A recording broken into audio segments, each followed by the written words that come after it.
morning, students. A very warm welcome in Social Science e-learning class. Today we will continue chapter 2 of history. It is titled as Establishment of Company Power.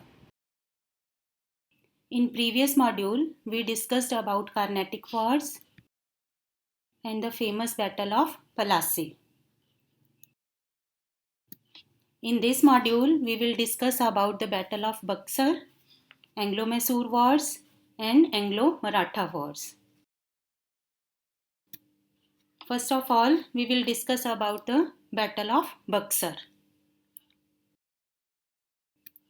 The Battle of Buxar was fought in 1764.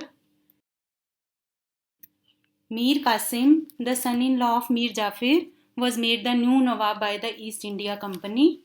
Mir Qasim wanted to strengthen his kingdom and did not accept the demand of the company. This angered the company and declared war. He also made an alliance with Shah Alam II and Shujauddaulah. They fought with the British forces at Buxar in 1764. However, they were defeated by the British. After the battle, the British became the masters of India. Now, what were the results of the Battle of Buxar?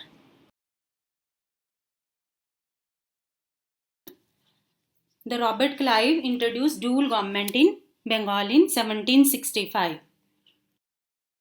Secondly, the Nawab of Awadh had to pay a war indemnity of rupees 50 lakhs.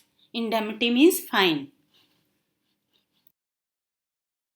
Emperor granted Diwani or the right to collect revenue from Bihar, Bengal and Odisha to the East India Company.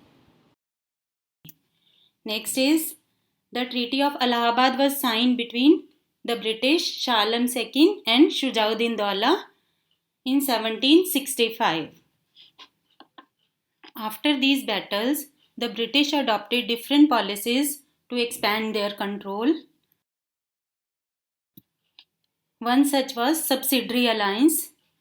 This was introduced by Lord Wellesley. He was the Governor General of India between 1798 and 1805. According to this policy, King must maintain an army of British at his cost.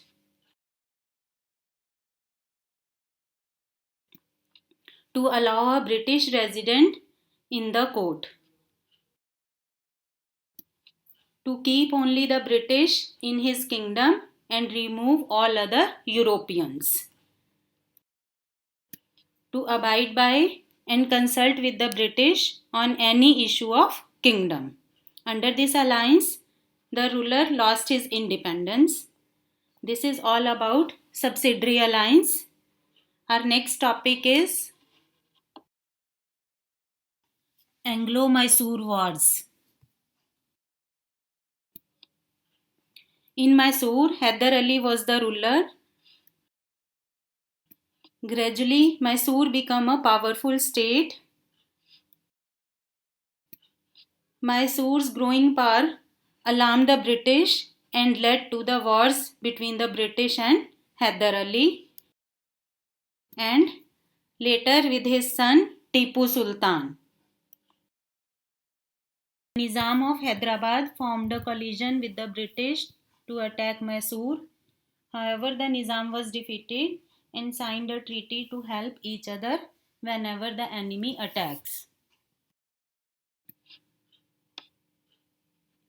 In 1771, Marathas attacked Mysore, but the British did not help Hyder. Hyder died in the battle, but the war was continued by his son Tipu, and finally he signed a treaty at Mangalore. When Tipu developed restricted spice trade with the French, a war broke out with the British.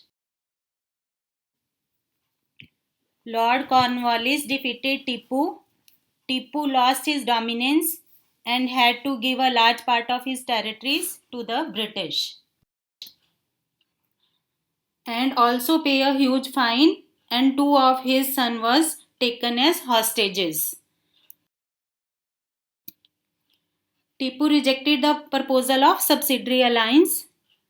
Hence, the British under Lord Wellesley declared war. Tipu died at Srirangpatnam in 1799. The British annexed the territories and placed them with the Vodiyars. A part of it was given to the Nizam of Hyderabad. Our next topic is Anglo-Maratha Wars.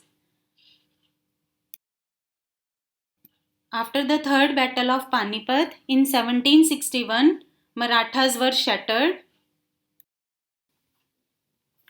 They broke into 5 groups: Peshwas, Gayakwads, Holkars, Sindhiyas and Bhonsles, and their chiefs had a power struggle.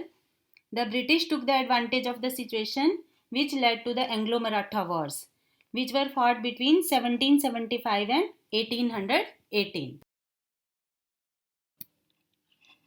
Now let's discuss about the first Anglo-Maratha War. This war was started due to the disputed succession to the throne by Peshwas. The Maratha chief Madhavrao II was supported by Nana Fadnavis, and Raghunath Rao was supported by the British.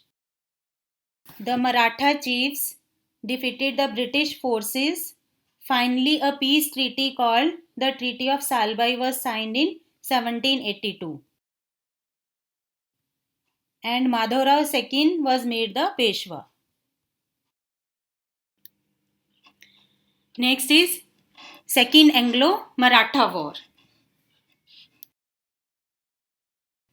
The Maratha chiefs Sindhiyas and Bhonsle did not accept the subsidiary alliance, hence declared war against the British, but were defeated. The war ended with the peace treaty. Next is the Third Anglo-Maratha War. In this war, the office of Peshwa was abolished. Territories were taken over by the British. As a result of war, large parts of central India came under British control. Students, by the end of this slide, the chapter also ends. Hopefully you learned and enjoyed the video. Thank you, students.